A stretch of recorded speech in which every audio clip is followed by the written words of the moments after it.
Hello साथियों, सभी साथियों का हमारे यूट्यूब चैनल पर स्वागत है। प्यार साथियों, रीट परीक्षा का आयोजन है वो 27 फरवरी को आयोजित होने वाला है और इस 27 फरवरी को जो रीट का परीक्षा आयोजित होगा उसमें रीट लेवल 1 और लेवल 2 के लिए यहाँ पर हिंदी शिक्षण वीडियो के लगभग यहाँ पे 30 प्रश्न पूछे जाते हैं। अब यहाँ पर 30 प्रश्नों में से कम आपके 20 से लेकर 25 सवाल आपके राइट होना जरूरी है। तो हिंदी शिक्षण और हिंदी भाषा की जो व्याकरण के जो 30 प्रश्न आते हैं वो सबसे इंपॉर्टेंट रहते हैं। तो 30 में से यहाँ पर 15 प्रश्न तो आपके व्याकरण से पूछे जाते हैं और 15% जो आपके हैं वो शिक्षण वीडियो के पूछे जाते हैं। तो इन दोनों को अगर आप हल करते हैं तो इन शिक्षण वीडियो से लगभग आप 10 से 12 सवाल आप आसानी से राइट कर सकते हैं और इस व्याकरण से आप 15 में से आप 10 से 12 सवाल आप ऐसे राइट कर सकते हैं। तो 24-25 सवाल आप इसमें आसानी से राइट कर सकते हैं। तो हम बात कर रहे हैं भाषा पष्ट की। तो जब आप रीट का ऑनलाइन फॉर्म भरेंगे तो L1 के हो आप विद्यार्थी या आप L2 के लिए आवेदन कर रहे हैं तो आपको भाषा एक तो फर्स्ट चुननी पड़ेगी और एक आपको भाषा सेकंड चुननी पड़ेगी। तो दोनों के लिए सेम ही है, थोड़ा सा अंतर है, बाकी शिक्षण विद्यार्थी आपकी सेम ही रहेगी। तो आज की वीडियो में हम 30% ले रहे हैं हिंदी भाषा फर्स्ट के। शुरुआत करते हैं। सबसे पहले आपके जो सवाल आएंगे हिंदी के उसमें से एक गद्यांश दिया होगा, इस गद्यांश को आप ध्यानपूर्वक पढ़ना है और गद्यांश से ही आपको रिलेटेड प्रश्न पूछे जाएंगे। तो इसमें सबसे पहला प्रश्न आ रहा है, इनमें से सार्वनामिक विशेषण कौन सा है। यानी एक विशेषण क्या होता है, जो किसी शब्द की संज्ञा की विशेषता बताने वाला होता है, लेकिन विशेषण जो है वो संज्ञा की भी ही विशेषता बताने वाला हो तो वो सार्वनामिक विशेषण कहलाता है। तो अब इसके अंदर ये आपका दूसरा ऑप्शन राइट रहेगा। अब ये पास भी क्या है, एक संज्ञा है, अब इसकी विशेषता बता रहा है इस, तो ये क्या है, सार्वनाम है। तो इसका ऑप्शन रहेगा ये वाला, पहला ही ऑप्शन इसमें राइट रहेगा। दूसरा सवाल है, यहाँ पर जो पूछा जाएगा आपसे इंपॉर्टेंट सवाल है, इनमें से प्रत्यय नहीं है। क्या पूछा जा रहा है, इनमें से प्रत्यय से निर्मित शब्द कौन सा नहीं है। तो धैर्य, कुछेक, खिलाफ और कोशिश। तो कुछ एक में प्रत्यय है, कुछ प्लस एक, कुछ प्लस एक, तो इसमें प्रत्यय है, बाकी इन तीन में कोई भी प्रत्यय नहीं है। अगला सवाल है, इनमें से कौन सा शब्द संधि का उदाहरण नहीं है। संधि का उदाहरण यानी संधि नहीं हो सकती है। संसार की हम कर सकते हैं सम प्लस सार, अत्यंत की हम कर सकते हैं अति प्लस अंत, सदाचार की हम कर सकते हैं सद प्लस आचार और सामाजिक। अब इसकी संधि नहीं होती, इसमें केवल प्रत्यय लगा हुआ एक, समाज प्लस एक, तो इसकी संधि नहीं होगी, बाकी इन तीन की संधि होगी। तो आपका ये डी वाला ऑप्शन राइट रहेगा। अस्वाभाविक शब्द इनमें से क्या है। संधि समास, समास, उपसर्ग, उपसर्ग प्रत्यय और उपसर्ग और संधि। तो अस्वाभाविक के अंदर देखो सबसे पहले तो ए लगा हुआ है, तो ये तो हो गया उपसर्ग, और इक इक इसमें क्या है, प्रत्यय है, तो ये क्या हो गया प्रत्यय। तो आपका से वाला ऑप्शन इसमें राइट रहेगा। तो ए इसमें उपसर्ग है और इक आपका इसमें क्या रहेगा, प्रत्यय रहेगा। अगला सवाल है, इनमें से किसमें विशेषण का प्रयोग नहीं हुआ है। यानी विशेषण का प्रयोग नहीं हुआ है।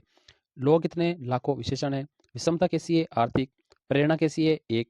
अब अहिंसा की भावना, इसमें कोई भी विशेषण प्रयोग नहीं है, यानी जो विशेषता बताता है, जैसे लोग कितने, लाखों है। विषमता कैसी है, आर्थिक है। प्रेरणा कैसी है, एक है। अब ये वाला ऑप्शन, इसमें कोई भी विशेषण आपका नहीं है। तो अब जो पहला जो गद्यांश आपका आएगा उस पहले गद्यांश में लगभग 5 सवाल आपसे पूछे जाएंगे। तो वो 5 अलग अलग टॉपिक से होंगे, तो आप इसके सिलेबस देखेंगे तो उसमें अच्छे से टॉपिक समझाया हुआ है।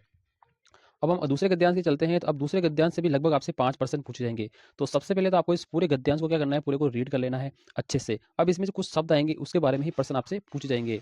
तो अब इसमें से जो पहला प्रश्न बन रहा है वो आपका बनेगा, देखो इसमें लिखा है, इनमें से कौन सा शब्द स्त्रीलिंग नहीं है। क्या पूछा है, स्त्रीलिंग नहीं है, यानी जो स्त्री की विशेषता, लिपि, पढ़ाई, समझ और संघर्ष। तो अब इसमें लिपि भी स्त्रीलिंग है, पढ़ाई भी स्त्रीलिंग है, समझ भी स्त्रीलिंग है, तो ये जो संघर्ष है ना, ये आपका स्त्रीलिंग नहीं है। अगला सवाल है, इनमें से कौन सा शब्द कारक परसक से साथ प्रयुक्त होने पर ही बहुवचन रूप में बदलता है। तो बालक का बहुवचन कर सकते हैं हम, बालक बालको, पुस्तक का पुस्तकें, दीवार का दीवारें, दाल दालें। तो हम दीवार का क्या कर सकते हैं, परसक नहीं लगा सकते, इसका बहुवचन नहीं कर सकते हैं। तो आपका ऑप्शन राइट रहेगा दीवार। तुमने पढ़ाई की होती तो ऐसे दिन नहीं देखने पड़ते, ये वाक्य किस प्रकार का है। यानी अगर तुमने पढ़ाई की होती तो ऐसे दिन नहीं देखने पड़ते। सामान्य भूत, अपूर्ण भूत, आसन भूत और हेतु हेतु मत। तो इसका जो ऑप्शन राइट रहेगा हेतु हेतु मद भूतकाल का ये वाक्य है, तुमने पढ़ाई की होती तो ऐसे दिन नहीं देखने पड़ते, तो ये इसका ऑप्शन राइट रहेगा। अगला सवाल है, इनमें से वे शब्द बताइए जिसका वचन लिंग किसी भी परिस्थिति में नहीं बदलता है। आलसी का, पानी का, दिन का, रात का। तो पानी का जो वचन और लिंग है ना, वो किसी भी परिस्थिति में कभी भी नहीं बदलता है। नहीं तो इसका वचन बदलता है, एक वचन बहुवचन में नहीं बदलता है, लिंग स्त्रीलिंग पुल्लिंग में ये नहीं बदलता है। तो इसका ऑप्शन राइट रहेगा पानी। इनमें से पुल्लिंग शब्द बताना आपको। पुल्लिंग एक स्त्रीलिंग होता है, एक पुल्लिंग होता है। तो पहला ऑप्शन है उम्मीद, आशा, बचपन, बेकारी। तो अब इसमें जो बचपन है ना, ये पुल्लिंग नहीं है, बचपन इसका पुल्लिंग नहीं है, ये आपका क्या है, स्त्रीलिंग है। तो पुल्लिंग शब्द आपको बताना है, तो बचपन आपका क्या है, आपका ऑप्शन राइट रहेगा। आपका जीवन मंगलमय हो, ये वाक्य किस प्रकार का है। इच्छावाचक है, संदेहवाचक है, निश्चयवाचक है, संकेतवाचक है। तो आपका जीवन मंगलमय हो, तो इसका ऑप्शन राइट रहेगा, ये निश्चयवाचक वाक्य है। आपका जीवन मंगलमय हो, तो ये निश्चयवाचक आपका वाक्य रहेगा। अगला सवाल है, मेरा बड़ा भाई निशांत जासूसी पुस्तकें अधिक पढ़ता है, ये एक वाक्य है। तो इस वाक्य में उद्देश्य का विस्तार क्या है? तो अब देखो इसमें निशान, अब निशान की जो है इसका क्या बता रहा है, मेरा बड़ा भाई, ये इस उद्देश्य का क्या है, विस्तार है। तो इसमें मेरा बड़ा भाई ये है उद्देश्य का विस्तार। अगला है, अर्थ के आधार पर वाक्य का कौन सा भेद है इनमें से नहीं है? अर्थ के आधार पर विस्मयबोध, विधानार्थक, मिश्र और प्रश्नात्मक। तो अर्थ के आधार पर इसमें मिश्र वाला जो शब्द है वो वाक्य का कोई भी भेद नहीं है। अब इसमें ये कुछ आपके मुहावरे वगैरह, लोकोक्ति वगैरह, इसके भी क्वेश्चन इसमें पूछ जाते हैं, यानी आपको सिलेबस कंप्लीटली ध्यान रखना है। तो अगला है, पाखंडी व्यक्ति के लिए उपयुक्त कौन सा मुहावरा है? तो पाखंडी व्यक्ति का होता है पैंतरेबाज, यानी जो अलग अलग पैंतरे अपनाता है वो पाखंडी कहलाता है। अगला सवाल है, जमात में करामात, इसका क्या अर्थ है? तो एकता में ही शक्ति, अगर आप एकता में रहेंगे तो संगठन में ही शक्ति जैसा है, एकता में शक्ति है। जमात में करामात का क्या है आपका अर्थ रहेगा। अब ये हिंदी शिक्षण वीडियो के सवाल हो गए, 15 सवाल वो व्याकरण के हो गए। अब हिंदी शिक्षण वीडियो के सवाल स्टार्ट हो रहे हैं। तो इसमें सबसे पहला है, भाषा में बिंब कितने प्रकार के होते हैं? तो भाषा के अंदर जो बिंब है वो 4 प्रकार के होते हैं। तो ये इंपॉर्टेंट है, आप इसके याद रखें, 4 प्रकार के होते हैं। भाषा सीखने का स्वाभाविक और मनोवैज्ञानिक क्रम क्या है? स्वाभाविक और मनोवैज्ञानिक क्रम क्या है? तो इसका जो राइट आंसर, पहले सुनना, उसके बाद बोलना, उसके बाद पढ़ना, उसके बाद लिखना। तो ये मनोवैज्ञानिक आपका क्रम रहेगा, स्वाभाविक और मनोवैज्ञानिक। अगला है, भाषा शिक्षण के सिद्धांत है। भाषा शिक्षण के सिद्धांत है, प्रेरणा का सिद्धांत, क्रिया द्वारा सीखने का सिद्धांत, जीवन से जोड़ने का सिद्धांत। तो ये तीनों ही भाषा शिक्षण के सिद्धांत कहे जाएंगे। प्रेरणा का सिद्धांत, क्रिया द्वारा सीखने का सिद्धांत, जीवन से जोड़ने का सिद्धांत, तो ये तीनों ही ऑप्शन इसमें क्या रहेंगे। अगला सवाल है, भाषा दक्षता कौशल, भाषा दक्षता कौशल विकास किया जा सकता है। शुद्ध उच्चारण के माध्यम से कर सकते हैं, लिपि और वर्तनी का सही ज्ञान कराकर, शब्द रचना का ज्ञान कराकर। तो इसका उपरोक्त सभी, ये ऑप्शन आपका राइट रहेगा कि भाषा दक्षता कौशल विकास किया जा सकता है। तो उपरोक्त सभी आपका इसमें राइट रहेगा। अगला है, रचना शिक्षण के मुख्य रूप कितने होते हैं? तो रचना शिक्षण के कितने रूप होते हैं हम इसका देखते हैं। तो रचना शिक्षण के मुख्य रूप से 2 ही रूप होते हैं। रचना शिक्षण के मुख्य रूप से 2 ही रूप होते हैं। तो ये भी इंपॉर्टेंट सवाल है। अगला है, से सवर वाचन का अभ्यास कराने के लिए सबसे उपयुक्त साधन क्या है? से सवर वाचन का अभ्यास कराने के लिए सबसे उपयुक्त साधन कौन सा है?